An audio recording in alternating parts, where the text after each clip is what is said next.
जय Hind students, Krishna classes के online platform पे आप सभी का स्वागत है। मैं हरप्रीत सिंह और आज हम बात करने वाले हैं आपके एयरफोर्स के फिजिक्स के प्रैक्टिस सेट थर्ड के बारे में। ठीक है स्टूडेंट, आज हम बात करेंगे। आज हमारा प्रैक्टिस सेट थर्ड है फिजिक्स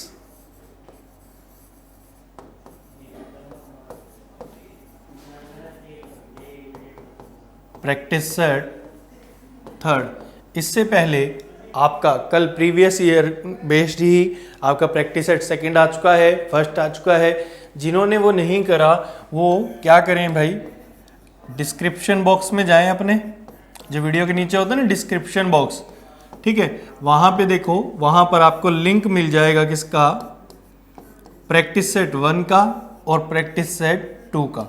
वहां पर आप जा करके प्रैक्टिस सेट 1 और प्रैक्टिस सेट 2 कर सकते हैं। और अगेन मैं कह रहा हूं कि भाई प्रैक्टिस सेट करने के बाद आप अपने कमेंट बॉक्स में अपने स्कोर के बारे में जरूर बताएं। आपको पता है एज यूजुअल, फिर भी मैं बता रहा हूं 25 क्वेश्चंस होते हैं आपके। मैक्सिमम क्वेश्चंस मैंने वो लिए हैं जो आपके एग्जाम पॉइंट ऑफ व्यू से वेरी वेरी इंपॉर्टेंट है भाई। ठीक है, जैसे कि पता चल जाता है थोड़े बहुत कि ये क्वेश्चंस यहाँ पे पहले पूछे गए हैं, उन्हीं के बेस पर हम कुछ क्वेश्चंस और फ्रेम कर लेते हैं और कुछ ही क्वेश्चंस एज इट इज आपको प्रीवियस ईयर बेस्ड करवाए भी जाते हैं। ठीक है, तो 25 क्वेश्चंस 25 नंबर, आप अपना स्कोर जरूर मेंशन करें। और अगेन 13+ अगर आपका स्कोर जा रहा है तो एक बेटर स्कोर की ओर है। अदरवाइज आप अपने रिविजन्स करें, जितना हो सकता है मैक्सिमम से मैक्सिमम रिवीजन करें। ठीक है, तो आइए स्टार्ट करते हैं। आई थिंक इन्फॉर्मेशन पूरी हो गई। और ज़्यादा मैं आपको बता दूं कि भाई नवंबर 4 to 8 के बीच में आप लोगों का जो सेंटर की तरफ से एग्ज़ाम होता है एयरफोर्स का एक्स ग्रुप का, वो कंडक्ट होगा। और जो डिफरेंट रैलीज हो रही हैं पर्टिकुलर स्टेट्स में, जैसे हरियाणा में है, अंबाला के अंदर रिक्रूटमेंट है, तो वहाँ पर उस रैली का एग्ज़ाम आपके अक्टूबर के मिड में पॉसिबल है। ठीक है, तो स्टार्ट करते हैं पहला क्वेश्चन से। क्वेश्चंस के साथ आप वीडियो को पॉज कर लिया करें, अपना टाइम लें और क्वेश्चंस को फिर करने की कोशिश करें। ठीक है, मैक्सिमम आप एक स्टॉप वॉच लगा सकते हैं क्वेश्चंस के लिए कि भाई 30 सेकेंड तक मेरे क्वेश्चन को मैंने करना है। देखिए कह रहा है the condenser of capacity is 50 microfarad. कितनी कैपेसिटी है कैपेसिटर की, 50 microfarad. Is change to 10 volt. यहाँ पे चार्ज आ जाएगा, ये चार्ज टू 10 वोल्ट। ठीक है, तो 10 वोल्ट तक आपने क्या करी, इलेक्ट्रिक पोटेंशियल की सप्लाई करी। और आपको बताना है it's energy is equal to, उसकी एनर्जी किसके बराबर होगी। आप सभी को पता है जब आप एक पैरेलल प्लेट कैपेसिटर के दौरान आप क्या करते हो, जब उसको कुछ वोल्टेज सप्लाई करते हो तो उसके अंदर एनर्जी स्टोर होती है। ठीक है, सी और वी मैंने लास्ट क्लास में ही आपको डिस्कस करा है, energy store in a capacitor. इसीलिए कह रहा हूँ जिन्होंने प्रैक्टिस सेट नहीं देखे अभी तक वो जरूर जा करके देखें, ½ CV²।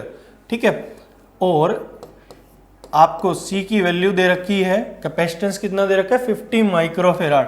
और 1 माइक्रोफेराड में कितने फेराड होते हैं, 10 की पावर -6। ठीक है, 1 माइक्रोफेराड में कितने होते हैं, 10 की पावर -6। और वोल्टेज कितनी दे रखी है, 10 वोल्ट। 10 का स्क्वायर कर दो, ये आपके पास आ गई क्या, एनर्जी स्टोर 50। 10 का स्क्वायर कितना, 100, 10 की पावर -6। देखिए इसको सोल्व करते हैं। ये पहली बात, ये आ जाएगा 25, ये 10 की पावर 2 हो गया, ये 10 की पावर -6 हो गया। बेस सेम होती है तो पावर एड्स हो जाती हैं। आपके पास आया 25 इंटू 10 टू पावर -4। एनर्जी की यूनिट, कोई भी एनर्जी है उसकी यूनिट क्या होती है, जूल होती है। एक्सेप्ट सरफेस एनर्जी की यूनिट जूल नहीं होती, आप लोगों को पता होगा इतना। तो अब मैंने देखा कि भाई ये 5 जूल वाला तो ऑप्शन गलत हो गया, ऑप्शन डी भी गलत हो गया। हमको एक पिक करना है ऑप्शन ए और ऑप्शन बी में से। थोड़ी सी चतुराई करी तो हम अपने क्वेश्चन को तक पहुंच सकते हैं। इसका एक पॉइंट ले लूं और 0 को उधर ले जाऊं तो मैंने लिख दूंगा इसको 2.5 इंटू 10 टू पावर -3 जूल। ये आपका राइट आंसर आएगा। ठीक है, तो option number A is the right answer, क्योंकि बच्चा देखेगा कि 10 की पावर -4 तो 10 की पावर -4 ऑप्शन नंबर बी पे, और वही आपको नेगेटिव मार्किंग की ओर लेके जाएगा। ठीक है, नॉलेज के साथ साथ प्रेजेंस ऑफ माइंड भी बहुत जरूरी होता है। अब वो इसी क्वेश्चंस को किस फॉर्मेट में और दे सकता है, वो हो सकता है सी की फॉर्मेट ना दे, सी कैपेसिटेंस दे ही ना, आपको चार्ज और वोल्टेज की टर्म में पूछे तो आप लिख सकते हो C इजिकल टू ना Q is equal to C V होता है। ठीक है, यहां से C is equal to Q by V हो गया, फॉर्मूले में पुट करो, एनर्जी स्टोर का एक और फार्मूला आ जाएगा, half Q V, half Q V. C की जगह क्यू बाई वी रखोगे, एक वी से एक वी कट जाएगा, तो हाफ क्यू वी भी एनर्जी स्टोर इन कैपेसिटर का फॉर्मूला है। हो सकता है वो वी को एलिमिनेट करवा दे, वोल्टेज को चार्ज और कैपेसिटेंस की टर्म में लिखे, तो भाई आप एनर्जी स्टोर को क्या लिख सकते हो 1/2, सी को एज इट इज रखो, वी को क्या लिख सकते हो क्यू बाई सी का स्क्वायर, क्यू बाई सी का स्क्वायर, तो यहां से आपका आता है Q square by C, this is also known as energy store in a capacitor. तो कैपेसिटर में एनर्जी स्टोर के 3 फार्मूले होते हैं, 1, 2 और ये आपका तीसरा। ठीक है, तो आप में से कोई से भी क्वेश्चंस को इसमें आ जाए क्यू और सी की फॉर्म में, सी और वी की फॉर्म में, वी और सी की फॉर्म में, तो आप उनको आसानी से कर सकते हैं। नेक्स्ट क्वेश्चन पे चलते हैं। The magnetism of a magnet is due to, देखो हर मैग्नेट के पास एक प्रॉपर्टी होती है कि वो सिमिलर मैग्नेट के नॉर्थ पोल को रिपेल कर सकता है, नॉर्थ पोल साउथ पोल को अट्रैक्ट कर सकता है, और वो आयरन जैसी चीज़ों को अपनी तरफ अट्रैक्ट कर सकता है। दूसरों को अपनी तरफ अट्रैक्ट करने की प्रॉपर्टी को ही हम उसको क्या बोलते हैं, मैग्नेटिज्म बोलते हैं। आखिर ये किसकी वजह से होता है? पहला ऑप्शन है the spin motion of electron, दूसरा होता है अर्थ के मोशन की, या फिर आप अर्थ की वजह से भी बोल सकते हो। ठीक है, तीसरा हो सकता है pressure of being magnet inside the earth, और कॉस्मिक रेज किसकी वजह से होता है एक्चुअल में ये फिनोमिना। देखिए ये न्यूक्लियस है, ठीक है, ये क्या है एटम का न्यूक्लियस, और आपको पता है कि एटम के अंदर न्यूक्लियस के चारों तरफ इलेक्ट्रॉन्स रिवॉल्व कर रहे होते हैं। इलेक्ट्रॉन क्या कर रहे होते हैं, रिवॉल्व कर रहे होते हैं। इलेक्ट्रॉन दो तरह से रोटेट कर रहा है, एक तो वो चक्कर काट रहा है न्यूक्लियस के चारों तरफ, एक वो चक्कर काट रहा है खुद के चारों तरफ। ठीक है, एक इलेक्ट्रॉन के अपने चारों तरफ चक्कर काटने की वजह से वो क्या क्रिएट करता है, स्पिन बोलते हैं। आप लोगों ने पढ़ा होगा इलेक्ट्रॉन की स्पिन +-1/2, इस तरह से बोहर मैग्नेटॉन का फार्मूला पढ़ा होगा, और वो चीज़ बताती है कि जो मैग्नेट का मैग्नेटिज्म होता है वो इलेक्ट्रॉन के स्पिन होने की वजह से क्रिएट होता है। ठीक है, अर्थ का मैग्नेटिज्म भी इसी वजह से है। अर्थ का मैग्नेटिज्म, अर्थ क्या कर रही है, रोटेट कर रही है। ठीक है, अर्थ रोटेट कर रही है, तो आपको पता है अर्थ के सेंटर में क्या है, जितना भी सब्सटेंस है वो सारी लिक्विड फॉर्म में है, मतलब प्लाज्मा फॉर्म में, और वो सारा भी रोटेट कर रहा है। उनके रोटेट होने की वजह से करंट क्रिएट होता है, और आपको पता है कि करंट की वजह से, ठीक है, एक चारों तरफ एक फील्ड जनरेट होती है जो कि लाती है मैग्नेटिक फील्ड, और उसी को कहते हैं उस सब्सटेंस का मैग्नेटिज्म। आगे बात समझ, तो ये किसकी वजह से होता है, magnetism of magnet is due to the spin motion of electron, electron के स्पिन मोशन की वजह से होता है। और इलेक्ट्रॉन दो तरह से कर रहा है यहाँ पे, एक तो ऑर्बिटल एंगुलर मोमेंटम, एक स्पिन एंगुलर मोमेंटम। इलेक्ट्रॉन की दो एंगुलर मोमेंटम होती हैं, एक तो ऑर्बिट में रिवॉल्व करते वक्त होती है, वो होती है ऑर्बिटल एंगुलर मोमेंटम, एक जब वो खुद के चारों तरफ चक्कर काटता है तो वो कहलाती है आपकी स्पिन एंगुलर मोमेंटम। ठीक है, क्वेश्चन नंबर 3 कह रहा है when a dielectric material is introduced between the plates of A charge condenser, condenser को आप कैपेसिटर भी बोल सकते हो। ठीक है, आपने क्या करा, दो पैरेलल प्लेट्स थी, उनके बीच में आपने एक डाइलेक्ट्रिक डाल दिया, then the electric field between the plates, उस प्लेट्स के बीच की इलेक्ट्रिक फील्ड पे क्या असर पड़ेगा, इंक्रीज होगी, डिक्रीज होगी, रिमेन्स कांस्टेंट होगी, या हमको नहीं पता। ठीक है, सबसे पहले बात करते हैं डाइलेक्ट्रिक मटेरियल क्या होता है। डाइलेक्ट्रिक एक ऐसा सब्सटेंस जो इटसेल्फ इंसुलेटर होता है, बट जब उसको मैग्नेटिक फील्ड की प्रेजेंस में रखते हैं तो खुद को क्या कर लेता है, पोलराइज कर लेता है, उसका हो जाता है पोलराइजेशन। ये आपका पैरेलल प्लेट था, ये पॉजिटिव, ये नेगेटिव, मतलब बाहर की ओर इलेक्ट्रिक फील्ड कितनी थी, मैंने मान लिया ई थी। ठीक है, अब आपने इधर डाल दिया एक डाइलेक्ट्रिक। डाइलेक्ट्रिक क्या, डाइलेक्ट्रिक एक मटेरियल हो गया। दो तरह के डाइलेक्ट्रिक होते हैं, पोलर और नॉन पोलर। जिन्होंने वीडियो 1 और वीडियो 2 नहीं देखी उनमें मैंने बताया हुआ है आपको। तो वो पोलराइज हो जाता है सब्सटेंस। ठीक है, एक तरफ सॉरी यहाँ पे प्लस है ना, तो ये हो जाएगा नेगेटिव।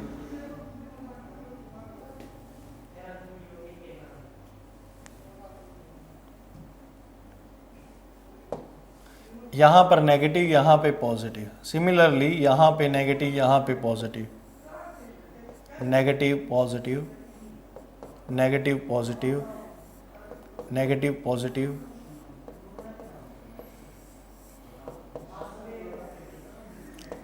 आप यहां से ये बोल सकते हो कि इस डाइलेक्ट्रिक के ओवरऑल एक जगह पे तो क्या आ गया, एक तरफ क्या आ गया, नेगेटिव आ गया, एक तरफ क्या आ गया, पॉजिटिव। तो इनसाइड डाइलेक्ट्रिक एक पार्शियली इस एक्सटर्नल डाइलेक्ट्रिक फील्ड की वजह से एक पार्शियली इलेक्ट्रिक फील्ड जनरेट हो गई जो कि इस डायरेक्शन में है। ये पोलराइज है। ठीक है, पोलराइजेशन की वजह से हुई है। तो आप कह सकते हो इनसाइड, यहां पे इनसाइड एक्सटर्नल कितनी थी, ई थी, और इनसाइड आपने ईपी, इस दोनों को सब्ट्रैक्ट कर दोगे तो नेट आपके इनसाइड आ जाएगी इलेक्ट्रिक फील्ड। आप खुद देखो, जो आउटर थी, आउटर साइड में थी इलेक्ट्रिक फील्ड प्रेजेंट, उसमें से कुछ सब्ट्रैक्ट हो रहा है। ठीक है, तो आपको ये पता लग गया कि यहाँ पर जो इलेक्ट्रिक फील्ड होती है वो क्या होती है, डिक्रीज होती है। तो option number B is the right answer. Electric field क्या हो जाएगी आपकी, डिक्रीज हो जाएगी। बट थोड़ा सा दिमाग लगाना, यहाँ पे डाइलेक्ट्रिक ना दे करके कंडक्टर बोल दे तो आपका आंसर क्या आएगा, रिमेन्स कांस्टेंट। ठीक है, चलिए आगे चलते हैं। अगर वीडियो पसंद आती है तो भाई इसको शेयर करा करो उन बच्चों के साथ जो सीरियस वे में डिफेंस फोर्सेस को ज्वाइन करना चाहते हैं और अपने आप के लिए एक बेटर फ्यूचर को देख रहे हैं। ठीक है, शायद इन वीडियो से उनकी हेल्प हो सके। मैं मेरी तरफ से बेस्ट दे रहा हूँ, आप अपनी तरफ से अपना बेस्ट दीजिए। कह रहा है what the temperature at silicon sample is increased from 27 degree Celsius to 100 degree Celsius. The conductivity of the silicon will be। आपने क्या करा, सिलिकॉन का जो टेम्परेचर था ना वो 27 डिग्री से उठा करके 100 डिग्री सेल्सियस पे ले गए। अब पहली बात भाई 27 से 100 पे गया, टेम्परेचर इंक्रीज हुआ है डिक्रीज हुआ है, खुद सोचो। 27 से 100 गया है तो टेम्परेचर तो इंक्रीज हुआ है, और अगर टेम्परेचर इंक्रीज हुआ है तो सिलिकॉन की कंडक्टिविटी पे क्या असर पड़ेगा। अगर यहाँ पर आपको ये नहीं पता कि सिलिकॉन सेमीकंडक्टर है या कंडक्टर है तो क्वेश्चन डेफिनेटली गलत होने वाला है। सेमीकंडक्टर दो ग्रुप्स के एलिमेंट से बनाए जाते हैं, सिलिकॉन और जर्मेनियम। ये इंट्रिंसिक सेमीकंडक्टर, प्योर सेमीकंडक्टर है। आप इनमें इम्प्योरिटीज ऐड कर देते हो ताकि इनकी कंडक्टिविटी बढ़ सके और वो कहलाती हैं डोपिंग। ठीक है, उनके बारे में कभी फिर बात करेंगे। यहाँ पर हम बात करते हैं कि सिलिकॉन और जर्मेनियम आपके क्या होते हैं, सेमीकंडक्टर होते हैं, अर्धचालक होते हैं। ये क्या है, सेमीकंडक्टर हैं। जो ये सेमीकंडक्टर हैं आपने क्या करा, इसका टेम्परेचर बढ़ाया। आपको थोड़ा बहुत प्रीवियस याद दिलवा दूं कि जो सेमीकंडक्टर होते हैं ग्रुप नंबर 14 के एलिमेंट से बनाए जाते हैं और वो आपस में कोवलेंट बॉन्ड बनाते हैं। कैसा बॉन्ड बनाते हैं, कोवलेंट बॉन्ड बनाते हैं। और जब आपने टेम्परेचर बढ़ाया तो ये कोवलेंट बॉन्ड क्या हो गया, ब्रेक हो गया। इस कोवलेंट बॉन्ड के ब्रेक होने से क्या बन गए, होल्स और इलेक्ट्रॉन्स बन गए, होल्स एंड इलेक्ट्रॉन्स। अब होल्स और इलेक्ट्रॉन्स बढ़ेंगे तो जाहिर सी बात है कंडक्टिविटी क्या हो जाएगी, इंक्रीज हो जाएगी। ठीक है, चार्ज कैरियर क्रिएट हो गए तो कंडक्टिविटी क्या होगी, इंक्रीज। नेक्स्ट क्वेश्चन पे चलते हैं। एक बेहद शानदार क्वेश्चन, इंपॉर्टेंट क्वेश्चन है और प्रीवियस ईयर का क्वेश्चन है, एयरफोर्स 2018 में पूछा गया था आपका। ठीक है, कह रहा है the Curie Weiss law is obeyed by the iron at temperature. पहली बात, आयरन एक फेरोमैग्नेटिक सब्सटेंस है। क्यूरी-विस लॉ एक ऐसा लॉ होता है जो आपको ये बताता है कि किस टेम्परेचर रेंज में एक फेरोमैग्नेटिक पैरामैग्नेटिक में चेंज हो जाता है और एक पैरामैग्नेटिक अपने आप को डायमैग्नेटिक में बदल लेता है। जैसे जैसे आप किसी मैग्नेट को हीट अप करते हो तो अपनी मैग्नेट की प्रॉपर्टी को क्या कर लेता है, लूज कर देता है। क्यों, क्योंकि इस जो इलेक्ट्रॉन्स की स्पिन होती है वो डिस्टर्ब हो जाती है। अब पहली बात, क्यूरी-वेस लॉ, आपने सक्सेसिबिलिटी सुना होगा, inversely proportional to T minus T C. ठीक है, एग्जैक्ट ये चेंज करा गया था जो क्यूरी-वेस लॉ में, वो है शुरुआत में सिर्फ क्यूरी लॉ आया था। ठीक है, यहाँ पे टी सी क्यूरी टेम्परेचर है। अब जो आयरन होता है वो जो किस टेम्परेचर रेंज पे फॉलो करता है, अबाव द क्यूरी टेम्परेचर या फिर बिलो द क्यूरी टेम्परेचर। ठीक है, इन दोनों में से एक आएगा, क्यूरी टेम्परेचर तो आएगा ही नहीं। तो फेरोमैग्नेटिक को पैरामैग्नेटिक की रेंज में लेकर के जाना है, तो यहाँ पर ओवरऑल टेम्परेचर क्या दिखाना पड़ेगा मेरे को, टी वाला ज़्यादा दिखाना पड़ेगा। तो इस कंडीशन में T is greater than Curie temperature. ठीक है, तो ये होता है अबाव द क्यूरी टेम्परेचर। बात समझ आई? नेक्स्ट क्वेश्चन पे चलते हैं। Question number 6, TIR of light is possible when the light enters from. अब TIR होता क्या है ये पता हो तो बिल्कुल एग्जैक्ट वे में आंसर आ जाएगा। TIR आपका एक तरह का फिनोमिना होता है जिसमें जो रे होती है वो जिस मीडियम में से जाती है उसी मीडियम में टकरा करके वापस आ जाती है। बट ये रे स्टार्ट होती है डेंसर से, और डेंसर से रेरर में डेंसर से डेंसर में ही वापस आती है। जैसे आप लोगों ने पढ़ा होगा, ये कोई ऑब्जेक्ट रखा है, यहाँ से रे निकली डेंसर से रेरर में, ठीक है, सघन से विरल माध्यम में, ये रे सीधी चली गई। थोड़ी देर बाद आपने एंगल बढ़ाया तो ये रे नॉर्मल के अबाउट थोड़ा सा रिफ्लेक्ट करके चली गई, ये एंगल आई, एंगल आर। आपने क्या करा, थोड़ा सा और एंगल बढ़ाया, ये रे सरफेस पे लाई कर गई। यहाँ पर आपका जो इंसिडेंस एंगल था, ठीक है, वो कहलाया क्रिटिकल एंगल, और यहाँ पर एंगल ऑफ रिफ्रैक्शन था वो 90 डिग्री बन गया। इसके अलावा आपने अब आई फिर से बढ़ाया तो रे क्या हो गई, वापस आ गई उसी मीडियम में, ठीक है, और यहाँ पे आई और ये आर और ये दोनों एक दूसरे के बराबर होंगे, और जो इंसिडेंस एंगल होगा वो क्रिटिकल एंगल से ज़्यादा होगा, और इसी फिनोमिनन को बोलते हो आप TIR, total internal reflection. Total पूरी की पूरी अपने आप में ही रिफ्लेक्ट हो गई। तो भाई यहाँ पर हमको ढूंढना है एक ऐसा मीडियम जो डेंसर से रेरर की ओर जा रहा हो। किस तरफ जा रहा हो, डेंसर से rarer. Air to glass, rarer से डेंसर, एयर पतला मीडियम है एज कंपेयर टू ग्लास के। Air to water, again rarer to denser, ये दोनों ही ऑप्शन नहीं है। Option number B, vacuum to air, vacuum और एयर को तो कंपेरेटिवली बराबर ही मानते, अदरवाइज वैक्यूम एक रेरर है और एयर वैक्यूम के कंपैरिजन में डेंसर है। अगेन रेरर टू डेंसर, तो बचा क्या, ऑप्शन नंबर डी बचा। वैसे आप देख लो, वाटर का रिफ्रैक्टिव इंडेक्स ज़्यादा होता है तो ये डेंसर है, और एयर का रिफ्रैक्टिव इंडेक्स कम होता है तो ये रेरर है। ठीक है, नेक्स्ट क्वेश्चन पे चलते हैं। Question number 7, the work done by A conservative force along A close path is. एक कंजर्वेटिव फोर्स के दौरान आपका जो क्लोज पाथ है वहां पर वर्क डन कैसा होगा। जो मैकेनिकल वर्क डन होता है ना भाई, वो एक तरह से कंजर्वेटिव फोर्स को फॉलो करता है। ठीक है, इसका मतलब क्या है, देखो आप यहाँ से यहाँ पे गए, यहाँ से यहाँ पे गए, फिर वापस आ गए। इनिशियल पॉइंट ये रहा था और फाइनल पॉइंट ये रहा। Conservative forces are the state functions. आपको पता होगा कि कंजर्वेटिव फोर्सेस कैसे होते हैं, स्टेट फंक्शन होते हैं। स्टेट फंक्शन जो इनिशियल और फाइनल पॉइंट पे डिपेंड करते हैं, और एक क्लोज पाथ के दौरान इनिशियल और फाइनल पॉइंट सेम होता है। ठीक है, अच्छा यहाँ पे मैंने गलत लिख दिया थोड़ा सा,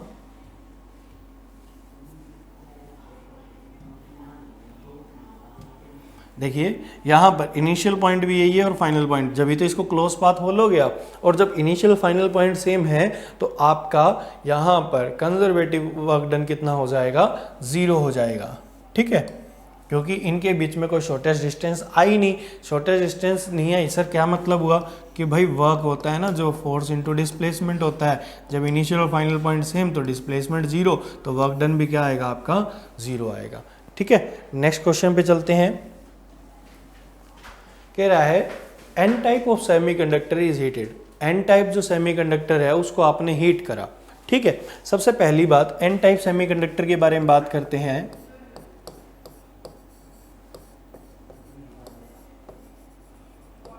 क्वेश्चन में क्लैरिटी जब ही आएगी जब हमको कॉन्सेप्ट पहले से पता हो। डायरेक्ट मैं आंसर बता दूंगा तो मेरे को तो पता ही है आंसर भाई, मेरे को आप लोगों को सिखाने का मोटिव है यहाँ पे, ठीक है। एन टाइप सेमीकंडक्टर जो होता है, यहाँ पर number of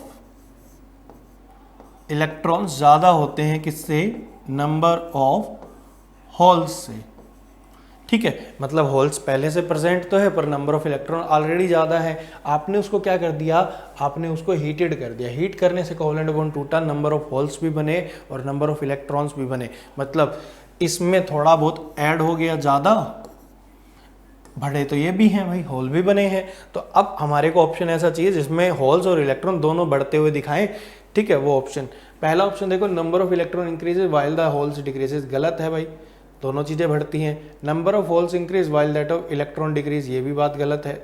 next, number of electrons and holes remain same, ये भी गलत है, ठीक है। तो आंसर क्या आएगा, option number D, number of electrons and holes increase equally, बराबर बराबर बढ़े, क्योंकि एक कोवेलेंट बॉन्ड टूटेगा तो इक्वल होल बनेंगे और इक्वल इलेक्ट्रॉन्स भी क्रिएट होंगे। आगे बात समझ। नेक्स्ट क्वेश्चन पे चलते हैं। क्वेश्चन नंबर 9, कह रहे good conductor, in a good conductor the energy gap between the conduction band and valence band. देखिए पहली बात तो मैं एक चीज़ आपको क्लियर कर देता हूँ, सारा का सारा पेपर थियोरेटिकल नहीं आता, कुछ प्रैक्टिस सेट्स में न्यूमेरिकल्स भी आते हैं। तो कुछ प्रैक्टिस सेट ऐसे भी करवाऊंगा मैं आपको जिसमें न्यूमेरिकल्स ज़्यादा होंगे एज कम्पेयर टू थ्योरी के, ठीक है। तो एंजॉय करें वीडियो को। बात आ रही है, in a good conductor the energy gap between the conduction band and valence band. देखो वैलेंस बैंड जहाँ पे इलेक्ट्रॉन्स प्रेजेंट होते हैं, कंडक्शन बैंड जहाँ पर इलेक्ट्रॉन जंप करके जा करके कंडक्टिविटी को शो करता है, इनके बीच में जो गैप होता है वैलेंस बैंड के अपर लेवल पे और कंडक्शन बैंड के लोअर लेवल पे जो गैप होता है उसी को बोलते हैं आप एनर्जी गैप। क्या बोलते हैं उसको, एनर्जी गैप, ठीक है।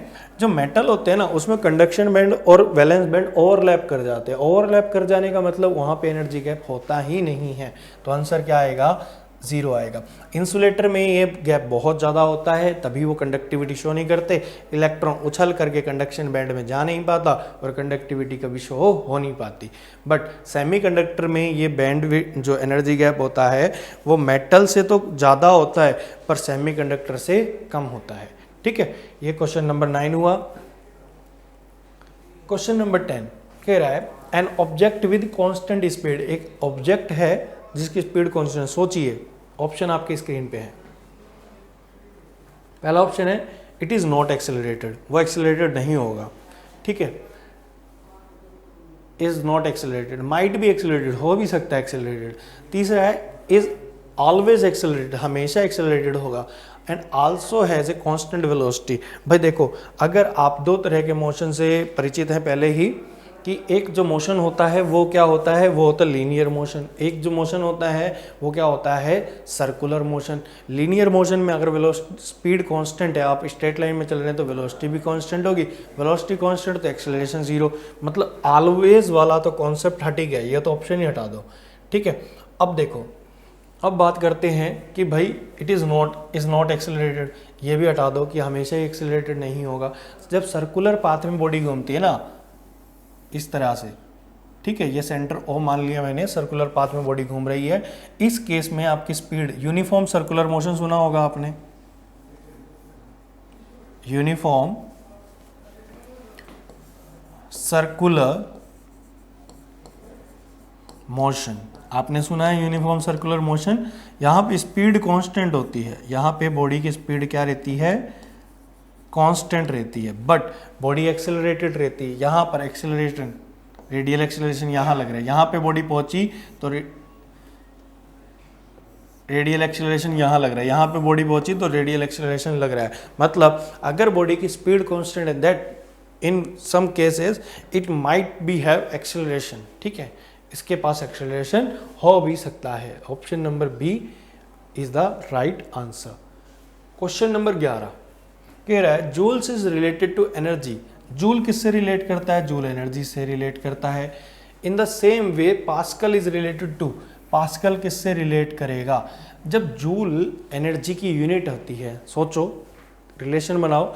जूल एनर्जी की यूनिट होती है, तो पास्कल किसकी यूनिट होती है? पास्कल प्रेशर की यूनिट होती है। ठीक है, तो right answer is option number B, pressure is the right answer. Mass density purity, इससे कोई रिलेशन नहीं है पास्कल का। और मैंने एक वीडियो में ऑलरेडी आपको बताया, जो प्रेशर की यूनिट्स होती हैं उसमें पास्कल होता है, न्यूटन पर मीटर स्क्वायर होता है, टोर होता है, बार होता है, एटीएम होता है। ठीक है, आपको एक प्रैक्टिस सेट 1 में मैंने बताया ऑलरेडी। क्वेश्चन नंबर 12 बोला अल्फा डिके। लास्ट वीडियो अगर किसी ने देखा है previous practice set 2 air force x group वाला, तो वहां पर हमने डिके के बारे में बात करी थी, रेडियो एक्टिविटी के बारे में बात करी। चलो पहले आंसर देखते हैं। इन अल्फा डिके जो मास नंबर होता है वो 4 घट जाता है और एटॉमिक नंबर जो होता है वो 2 घट जाता है। तो option number B is the right answer. ठीक है, अब ये होता क्या है इसके बारे में बात कर देते हैं। आप लोगों ने रेडियो एक्टिविटी पढ़ी है, क्या पढ़ी हमने? Radio activity. रेडियो एक्टिविटी एक तरह का डिसइंटीग्रेशन होता है।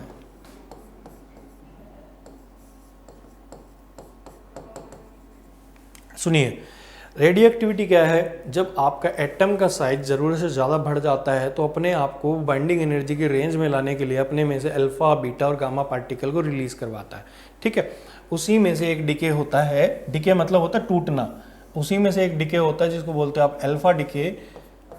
अब अल्फा डिके में होता क्या है? अल्फा डिके में जैसे आप किसी भी एलिमेंट को लिखते हो ना, इस तरह से लिखते हो, जैसे एलिमेंट का सिंबल है एक्स, जेड होता है उसका एटॉमिक नंबर, ए होता है इसका मास नंबर, इसमें से एक अल्फा डिके हो गया, इसमें क्या हो गया? एक अल्फा डिके हो गया। जब एक बार अल्फा डिके होता है ना, जो मास नंबर होता है, कोई नया एलिमेंट बन गया वाई, जो मास नंबर है वो 4 कम हो जाता है और जो एटॉमिक नंबर है वो 2 कम हो जाता है। मतलब एक पार्टिकल निकलता है वो 2 हीलियम 4 के बराबर होता है।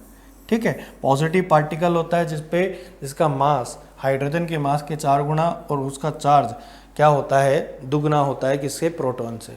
ठीक है, तो राइट आंसर क्या आएगा? Option number B. Next question पे चलते हैं। क्वेश्चन नंबर 13 क्या कह रहा है देखो। If the distance between two masses is double the gravitational attraction between them.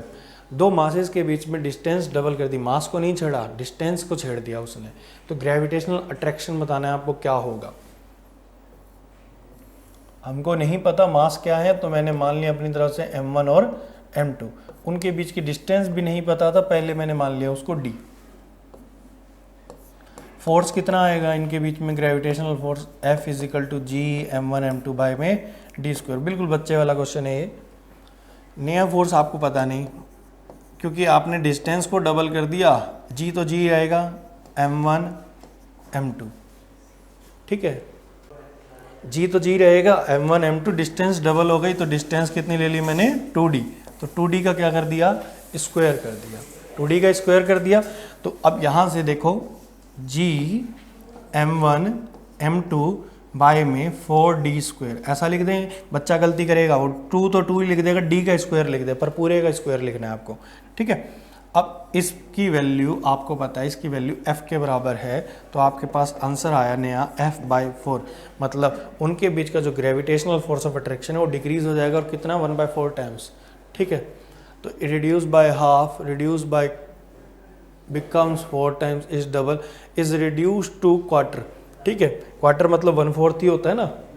आगे बात समझ, जैसे आप घड़ी को बनाते हो, ये हाफ और ये 4 हिस्सों में तोड़ दिया तो क्वार्टर। क्वेश्चन नंबर 14 कह रहा है the product of moment of inertia and angular acceleration is. Moment of inertia I और एंगुलर एक्सेलरेशन अल्फा, इसका प्रोडक्ट आपको क्या देता है? इसका प्रोडक्ट आपको टॉर्क देता है भाई। क्या देता है? इसका प्रोडक्ट आपको टॉर्क देता है। Option number B is the right answer. Sir explain करो इसको। सबसे पहले आपको पता है कि मोमेंट ऑफ इनर्शिया mr² होता है। ठीक है, मोमेंट ऑफ इनर्शिया क्या होता है? mr² होता है। और आपको पता है एंगुलर एक्सेलरेशन, एक्सेलरेशन का नाम सभी ने सुना है, एंगुलर एक्सेलरेशन क्या होता है?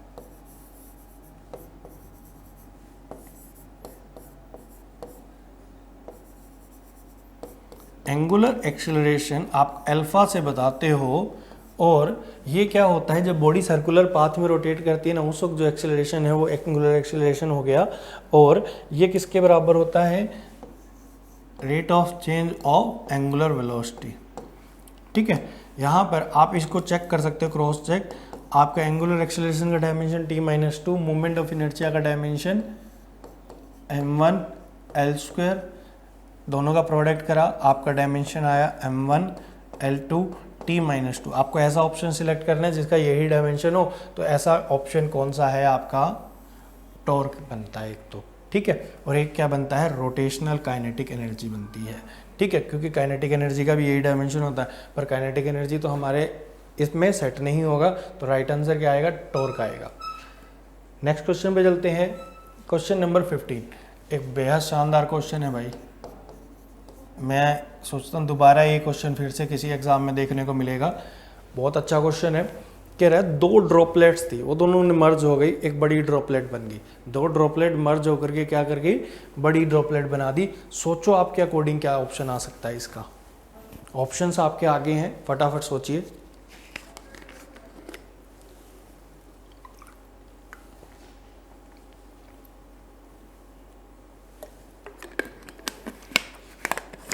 तो क्या सोचा है आपने इन क्वेश्चन के बारे में।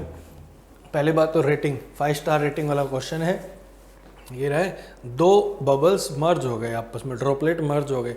जब 2 ड्रॉपलेट्स मर्ज होते हैं तो यहाँ पे एक कॉन्सेप्ट आता है सरफेस टेंशन का। जो नया बना है ना ड्रॉपलेट, वहाँ पे एक कॉन्सेप्ट आता है सरफेस टेंशन।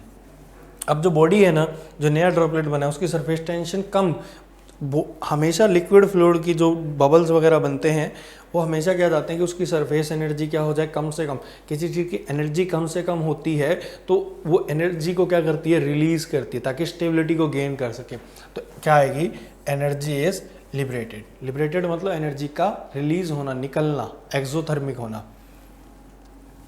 नेक्स्ट क्वेश्चन पे चलते हैं। कह रहा है, अगेन एक अच्छा सा क्वेश्चन है, ये आपका एयरफोर्स 2019 में आया था। ठीक है, कह रहा है the speed of A projectile eight its maximum height is half of its initial speed. एक प्रोजेक्टाइल था, पहली बात मैक्सिमम हाइट है तो भाई वर्टिकल प्रोजेक्टाइल मोशन की ही बात कर रहे हो। इनिशियल स्पीड u, वर्टिकल पे आपकी हॉरिजॉन्टल स्पीड 0 नहीं होती, वर्टिकल स्पीड 0 होती है, तो यहाँ पे तो u cos थीटा, ठीक है, vy हो जाता है 0। आगे कह रहा है the speed of projectile is at its maximum height, maximum height पे स्पीड कितनी थी, u cos theta is equal to half of its initial speed. ये बोला है उसने क्वेश्चन में। आगे पढ़ो, कह रहे एंगल ऑफ प्रोजेक्शन क्या होगा, बस आगे आंसर, u से u काट दिया, cos theta is equal to 1/2। cos में 1/2 कितने पे होता है, 60 डिग्री पे, है ना। साइन का कर दिया ना तो 30 डिग्री आ जाएगा, और साइन का हिसाब से 30 डिग्री ऑप्शन में भी हो। करो इसको और लगाओ नेगेटिव मार्किंग। तो राइट आंसर क्या आया, option number A, 60 degree angle of projection होगा आपका। नेक्स्ट क्वेश्चन पे चलते हैं। क्वेश्चन नंबर 17 कह रहा है magnetic field in the solenoid, कल ही बताया मैंने प्रैक्टिस सेट नंबर 2 में, सोलेनोइड के मैग्नेटिक फील्ड क्या होती है। Solenoid having the n turns per metre length and carrying a current of ampere is given bye.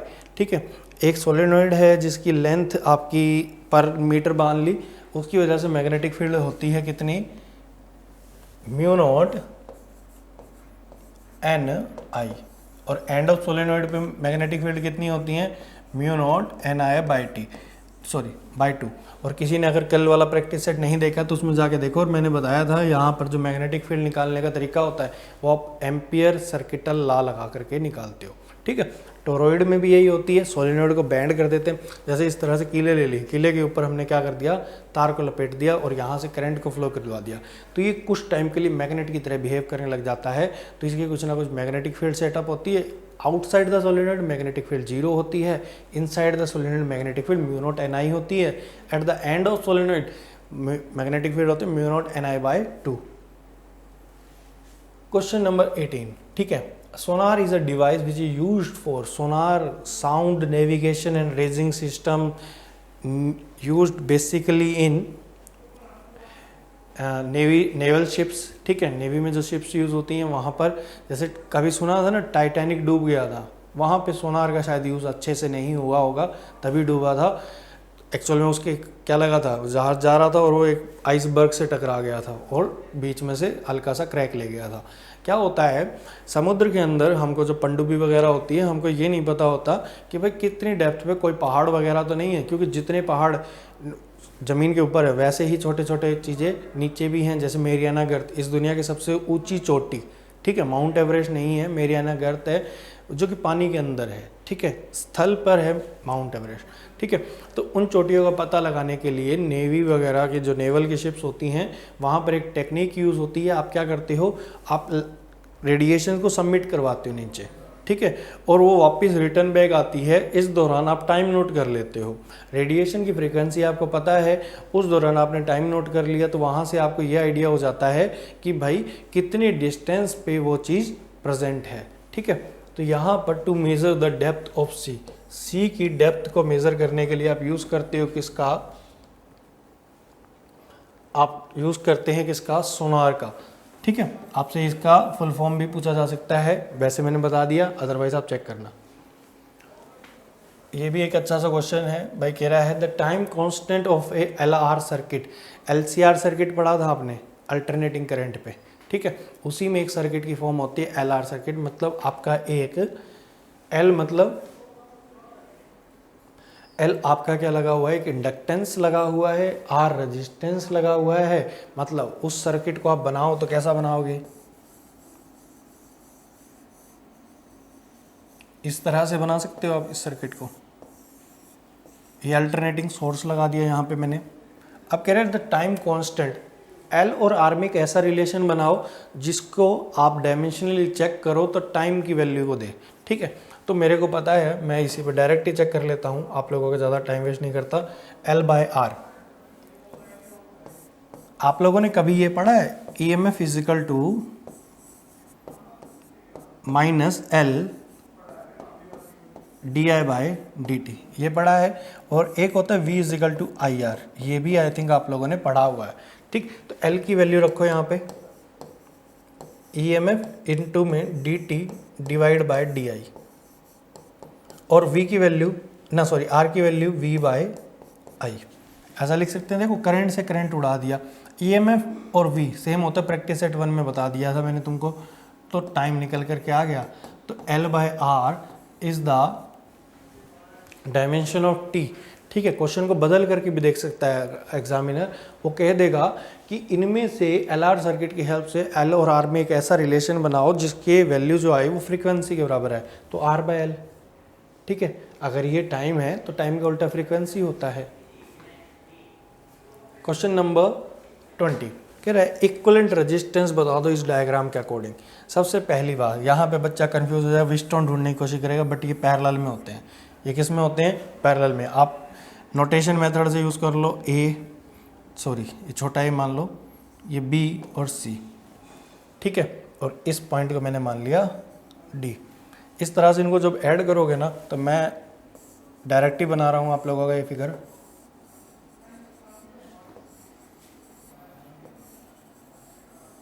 ये कुछ इस तरह का शो होगा, ठीक है। ये A पॉइंट है और ये B पॉइंट है, ये 1 ओम है, ये भी 1 ओम है, ये भी 1 ओम है, ये भी 1 ओम है, और ये भी 1 ओम है।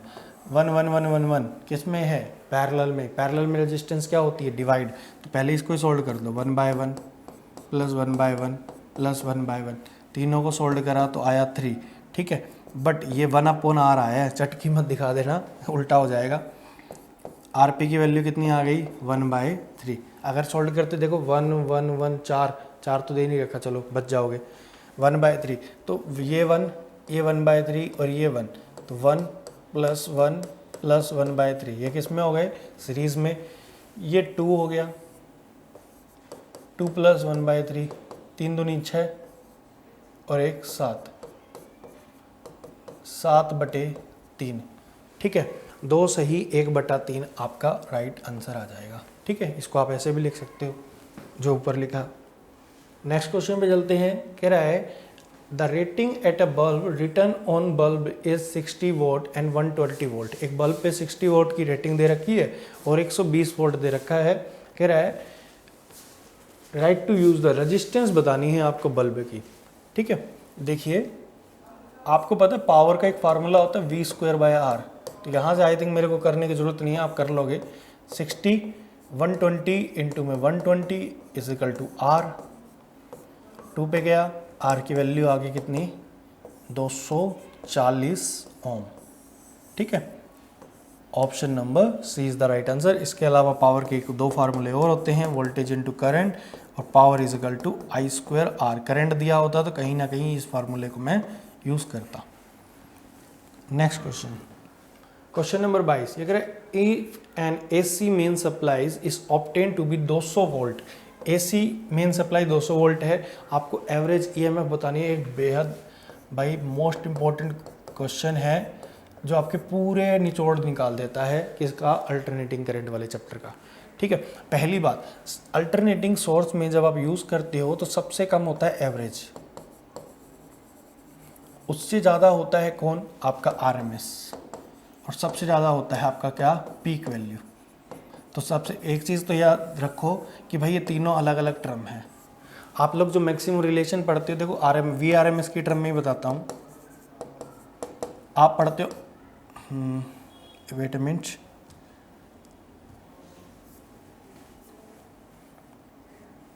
आप लोग क्या पढ़ते हैं, आप लोग पढ़ते हैं V0/√2, ये RMS और पीक वैल्यू में रिलेशन है।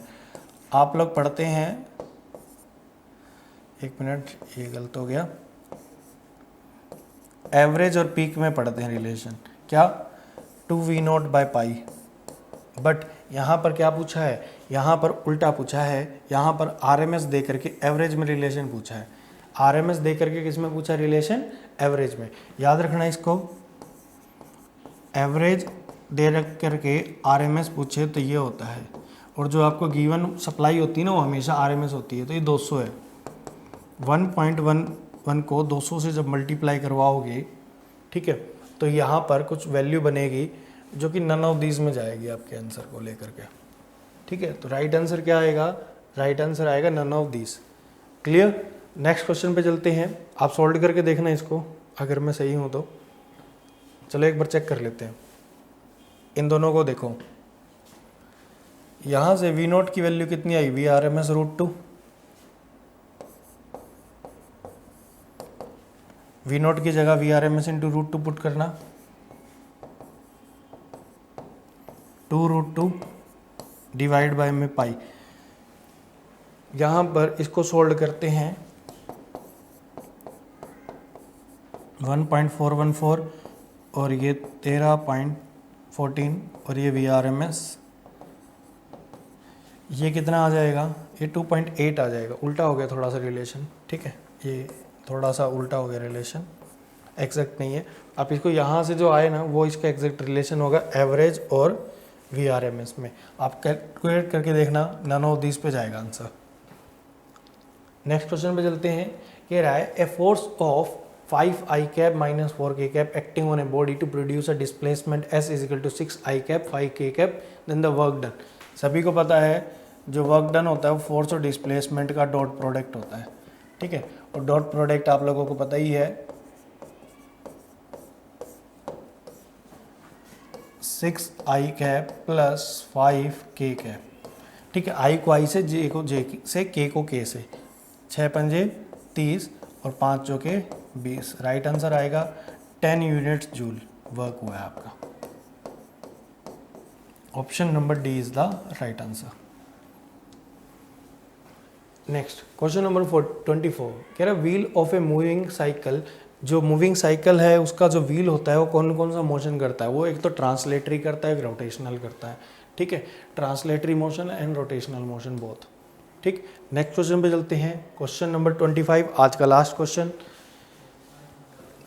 अगेन एक 5 स्टार रेटिंग वाला क्वेश्चन है भाई, मोस्ट इंपॉर्टेंट क्वेश्चन पूछा गया तो डेफिनेटली गलत करेंगे मैक्सिमम बच्चे। कह रहे 2 स्प्रिंग है, उनके स्प्रिंग कांस्टेंट दे रखा है 1500 और 3000 नैनोमीटर।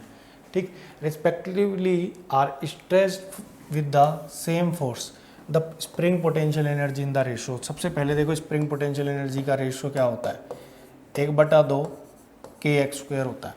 ठीक है, फोर्स का फार्मूला -kx, बोला दोनों के लिए फोर्स सेम, दोनों के लिए फोर्स सेम, बच्चा देखो गलती कहाँ करेगा, अगर दोनों के लिए फोर्स सेम बोला, दोनों के लिए डिस्प्लेसमेंट से U is directly proportional to K, ठीक है, ये लगा करके आ जाएगा और गलत करिए आएगा, ठीक है। जैसे ये लगाओ कि गलत आएगा 1:2 आएगा, और ये करके आओ काटा। क्यों? क्योंकि दोनों के दोनों स्प्रिंग का स्प्रिंग कांस्टेंट अलग अलग है। तो भाई आप पहली स्प्रिंग की एनर्जी और दूसरी स्प्रिंग की एनर्जी को आप ऐसे लिख सकते हो, K1 x की जगह F/K1 लिखो,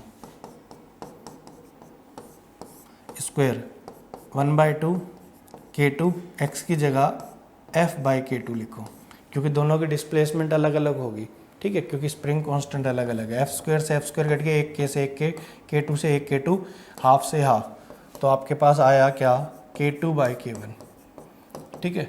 ये आंसर आया 3000/1500 2:1। Option number C is the right answer. Clear?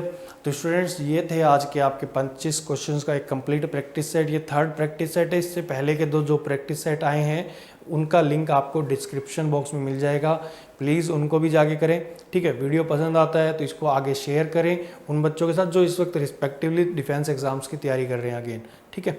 इससे उनकी इंप्रूवमेंट होगी और आपकी भी इंप्रूवमेंट है। साथ साथ शॉर्ट नोट्स बनाते चलिए, जितना हो सकता है उतना ध्यान प्रैक्टिस और रिवीजन को दीजिए, ठीक है।